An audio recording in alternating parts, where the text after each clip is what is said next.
여사님들 다 오셨나요? 오늘도 썰 한잔 시작할게요. 50년을 혼자 살아온 제 삶이 과연 옳은 걸까요? 젊었을 땐 몰랐습니다. 제가 선택한 이 길이 언젠가는 후회로 다가올 거란걸요. 매일 아침 혼자만의 루틴으로 시작되는 하루가 얼마나 편했던지요. 아침 6시 기상요가로 시작해서 커피 한 잔과 함께하는 독서 시간까지 누구의 방해도 없이 온전히 저만을 위한 시간들이었죠. 회사에서도 인정받는 팀장이었고 주말엔 테니스 동호회에서 실력을 인정받는 선수였어요. 취미로 배운 플루트는 이제 동네 문화센터에서 강사로 활동할 정도가 됐죠. 하지만 요즘은 문득문득 이런 생각이 듭니다. 내 삶의 특별한 순간들을 함께 나눌 사람이 없다는 게 이렇게 마음 아플 줄이야. 얼마 전 20년 지기 친구가 결혼 30주년을 맞아 가족들과 찍은 사진을 보여줬어요. 손주들과 함께 찍은 그 사진 속에서 친구는 그 어느 때보다 행복해 보였죠. 그날 밤 처음으로 제 선택을 진지하게 돌아보게 됐어요.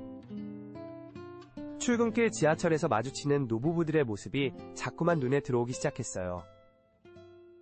서로의 어깨에 기대어 졸다가도 내릴 때가 되면 깨워주는 모습. 누군가의 아내가 되는 것을 거부했던 제가 이제는 그들의 모습이 부럽게 느껴지더라고요. 어제는 병원에 정기검진을 하러 갔다가 우연히 옛 직장 동료를 만났어요. 그녀는 남편과 함께였죠. 남편이 허리 수술을 했는데 매일같이 병원에 와서 간호해준다고 했어요. 그 이야기를 듣는데 갑자기 먹먹해지더라고요. 제가 아프면 누가 저를 그렇게 챙겨줄까요? 응급실에 실려가도 보호자 서명란에 적을 이름 하나 없는 제 모습이 떠올라서 그날 밤 혼자 있는 집이 처음으로 너무 크게 느껴졌어요. 평소엔 고요함이 좋았는데 그날만큼은 정막이 귓가를 울리는 것 같았죠. 식탁에 놓인 반찬통들, 혼자 먹기 좋게 작은 사이즈로 사둔 그릇들, 모든 게 쓸쓸하게 보이더라고요. 그러다 문득 책장 깊숙이 넣어둔 오래된 앨범을 꺼내보게 됐어요. 20대 후반 제가 마지막으로 진지한 만남을 가졌던 그 사람과의 추억이 담긴 사진들이었죠. 당시 그는 결혼을 진지하게 이야기했었어요. 하지만 전 자유로운 삶을 택했죠. 사진을 넘기다 보니 그때 거절했던 순간이 또렷이 떠올랐어요. 카페에서 그가 내민 반지를 밀어내며 했던 말들. 난 결혼해서 누군가에게 맞추며 살고 싶지 않아요. 미안해요.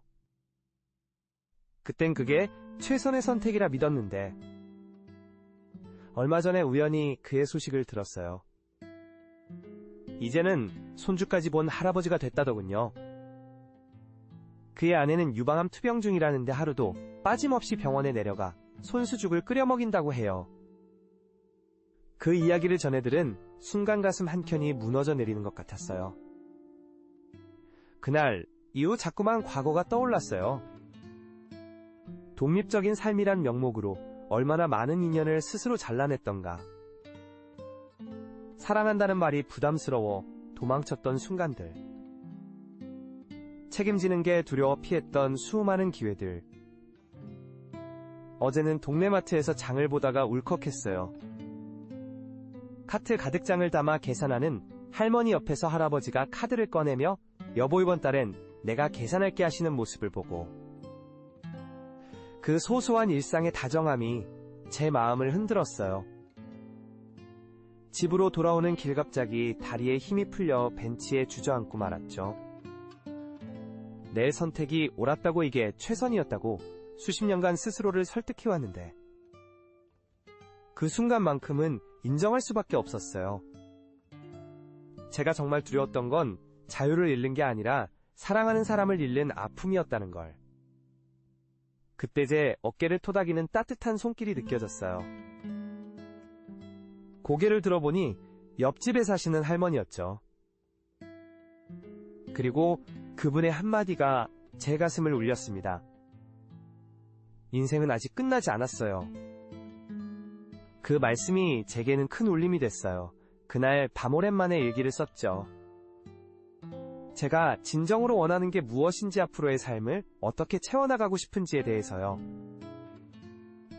다음날부터 조금씩 변화를 시작했어요. 먼저 문화센터 플루트 수업에서 처음으로 제 이야기를 나눴죠. 그동안 선생님으로서만 있었던 제가 처음으로 마음을 열었던 희수강생분들도 하나둘 자신의 이야기를 들려주시더라고요. 그 중에는 비슷한 고민을 안고 사시는 분들도 계셨어요. 덕분에 수업이 끝난 후의 티타임이 어느새 서로의 마음을 나누는 소중한 시간이 됐죠. 혼자만의 시간을 고집하던 제가 이제는 그분들과의 만남이 기다려질 정도가 됐어요. 테니스 동호회에서도 달라졌어요. 경기가 끝난 후 늘 먼저 자리를 피하곤 했는데 이제는 회원들과 함께하는 식사 자리에도 자연스레 참여하게 됐죠. 그러다 알게 된 건데 우리 동호회에도 저처럼 비혼을 선택한 분들이 꽤 계시더라고요. 특히 한 회원분이 말씀하신 게 기억에 남아요. 결혼이 정답은 아니에요. 다만 혼자라고 해서 외로워할 필요는 없죠. 우리가 서로에게 좋은 친구가 되어줄 수 있잖아요. 그 말에 큰 위로를 받았어요. 제가 집착했던 건 결혼이라는 형태가 아니라 진정한 교감과 나눔이었다는 걸 깨달았거든요. 그동안 스스로 만든 벽 때문에 그런 기회조차 차단했던 거죠. 요즘은 주말마다 동호회 회원들과 등산을 다녀요. 정상에 올라 도시락을 나눠 먹으며 이야기꽃을 피우다 보면 그렇게 행복할 수가 없어요. 혼자여서 쓸쓸했던 식사 시간이 이제는 기다려지는 즐거운 시간이 됐죠. 지난주에는 용기를 내서 봉사활동도 시작했어요. 주변에서 혼자 사시는 분이 시간도 많으시겠네요 라는 말에 상처받곤 했는데 이제는 그 시간을 다른 이들과 나누며 채워가고 있어요. 요양원에서 플루트 연주를 들려드리는데 어르신들의 미소를 보고 있으면 제 마음도 따뜻해져요. 50년의 시간이 후회로만 남진 않았어요. 그 시간 동안 쌓은 제 모든 것들이 이제는 누군가와 나눌 수 있는 선물이 된 것 같아요. 단지 마음의 문을 여는데 조금 늦었을 뿐이죠. 이제 저는 압니다. 혼자 사는 것과 외롭게 사는 것은 다르다는 걸요. 중요한 건 내 안의 벽을 허물고 진심으로 누군가와 교감하고자 하는 마음이라는 것도요. 여러분은 어떠셨나요? 비슷한 사연이 있다면 댓글로 함께 나눠주세요.